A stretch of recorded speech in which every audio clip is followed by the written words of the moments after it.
আজকে গ্রাম বাংলার হারিয়ে যাওয়া একটি ঐতিহ্যবাহী মিষ্টান্ন আপনাদের সামনে তুলে ধরছি। আজকের এই মিষ্টান্ন দেখে কি কেউ বুঝতে পারছেন যে এটা কি তৈরি করেছি?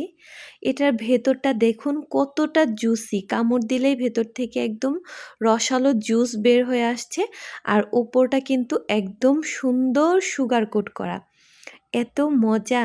এটা কিন্তু একদম হারিয়ে যাওয়া ঐতিহ্যবাহী একটি গ্রামীণ ট্র্যাডিশনাল রেসিপি, চাল কুমড়ার মুরব্বা। চলুন দেখে নেওয়া যাক কেমন মুরব্বা লাগবে এই চাল কুমড়া প্রস্তুত করার জন্য। এই চাল কুমড়াটা ভীষণই বড় ছিল, প্রায় আমার হাতের সমান। আর এর উপর দিয়ে যখন এই যে এরকম একটা চুনের মতো সাদা প্রলেপ পড়ে যাবে, তখনই বুঝতে হবে যে সেই চাল কুমড়াটাই হবে পারফেক্ট চাল কুমড়ার মিষ্টি তৈরি করার প্রধান উপকরণ। এবার আমার যতটুকু পরিমাণে কুমড়া লাগবে আমি ততটুকু কেটে নিচ্ছি। যেহেতু এটা অনেক বড় এবং আমার বাড়িতে মানুষ কিন্তু খুবই কম এবং তারা কেউ কিন্তু অতটা মিষ্টি লাভার না। আর এটা আমি তৈরি করছি যেহেতু সিজনাল একটা জিনিস, এটা সারা বছর পাওয়া যায় না। তো আমি কিন্তু ট্রাই করি বাচ্চাদের সিজনাল সব কিছুই খাওয়াতে, ঘরের তৈরি। যেহেতু আমি 19s একজন মানুষ, সেহেতু আমার বাচ্চারা তো এইসব ঐতিহ্যবাহী খাবার আমার কাছ থেকে আশা করতেই পারে, তাই না? ভবিষ্যতে তো সবসময়ই বাইরে খাবে, মায়ের হাতের জিনিস বলে কথা। এগুলো কিন্তু পছন্দ না হলেও ওরা মানে খায়।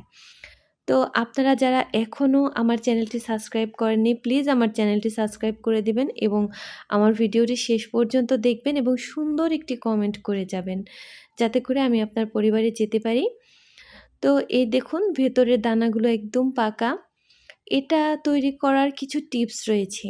এখানে যে নরম বুকের অংশটা রয়েছে সেটা সম্পূর্ণ ফেলে দিয়ে শুধু শক্ত অংশটাই রাখতে হবে এবং এর বাইরে যে খোসাটা আছে সেই খোসাটাও কিন্তু অনেক মোটা করে ফেলতে হবে।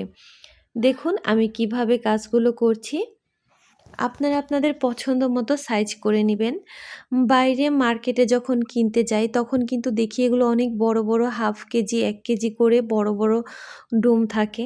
তো আমরা কিন্তু যেহেতু বাসায় খাবো, আমরা একটা নির্দিষ্ট পরিমাণে করে নিচ্ছি যাতে করে একবারেই খাওয়া যায়, খুব বেশি বড় না হয়। তো এটাকে যখন কাটবেন, এর যে দানার সাইড এবং এর যে মানে খোসা, এটা একটু পুরু করে ফেলতে হবে। পুরু করে না ফেললে কিন্তু এটা সুন্দর মতো তৈরি হবে না। তো এটা তৈরি করার জন্য প্রথমে এগুলো কেটে নিচ্ছি। এই চাল কুমড়া দিয়ে কিন্তু অনেক কিছু তৈরি করা যায়।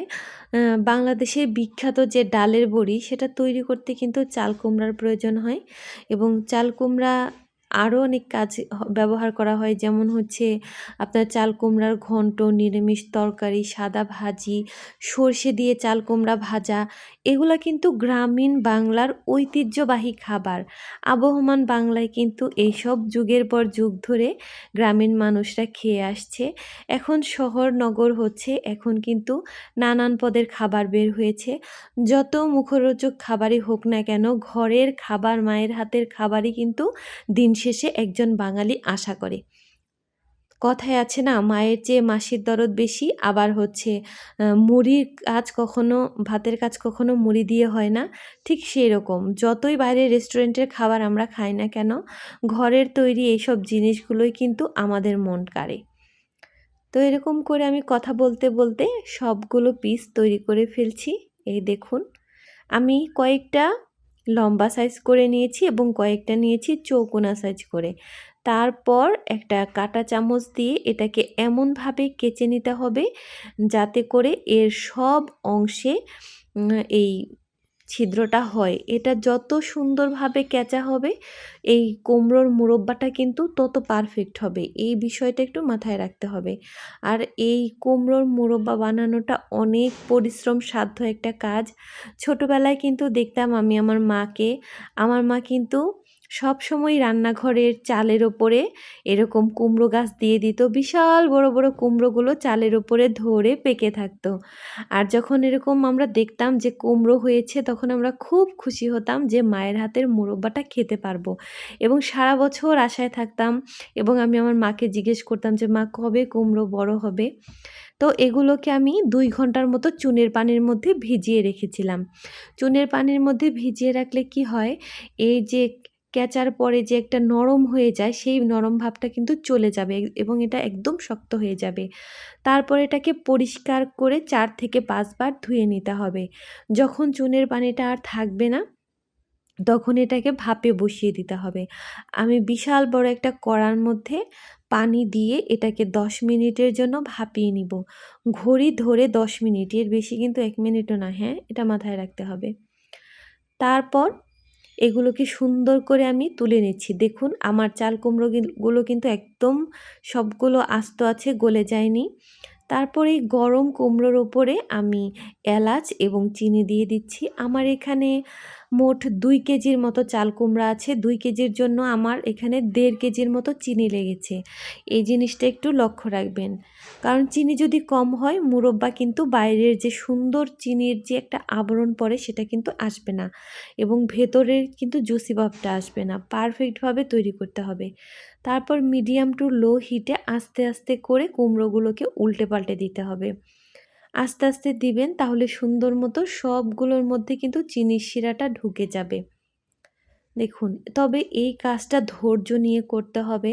আসলে আচার এবং মোরব্বা, মিষ্টি এগুলো বানানো হচ্ছে ধৈর্যের কাজ, এবং যারা পাকা গৃহিণী তারা ছাড়া কিন্তু এগুলা করা একদম অসম্ভব একটা বিষয়।